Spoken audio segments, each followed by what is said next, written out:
Welcome to Democracy Now!, democracynow.org, The War and Peace Report. I'm Amy Goodman. In Lebanon, at least 12 people were killed, nearly 3,000 people injured Tuesday afternoon when electronic pagers used by members of Hezbollah exploded at the same time at 3:30 in the afternoon. The simultaneous blasts set off fear and panic in Beirut and across southern Lebanon and left hospitals overwhelmed. Hezbollah blamed Israel, vowed to retaliate, raising fears of a broader regional war. Reuters reports Israel's Mossad spy agency managed to plant explosive devices in pagers bought in recent months by Hezbollah from a company in Taiwan. Victims of the attack included a 10-year-old girl named Fatima Jafar Abdullah, who was killed when her father's pager exploded. Iran's ambassador to Lebanon, Mujtaba Amani, lost an eye to an exploding pager. Hezbollah relied on pagers for communication, in part to avoid Israel's surveillance of other communication networks.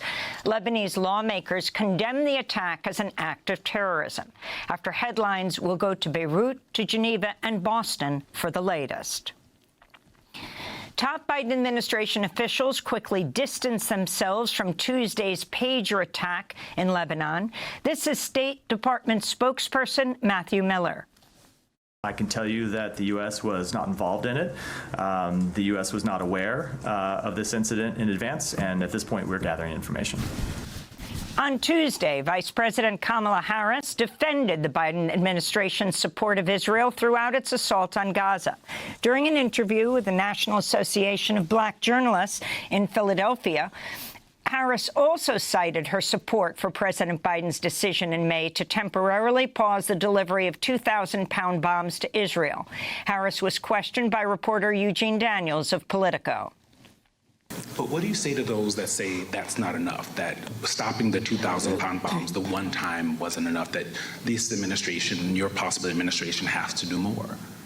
Well, we are doing the work of putting the pressure on all parties involved to get the deal done. But let me be very clear also. I support Israel's ability to defend itself. Just last month, the Biden administration approved $20 billion in additional weapon sales to Israel, including advanced air-to-air missiles and fighter jets. In Gaza, at least 20 Palestinians have been killed and 54 wounded over the past 24 hours, including at least 8 people who were killed in an Israeli airstrike targeting a school sheltering displaced civilians in Gaza City's Shijaya neighborhood.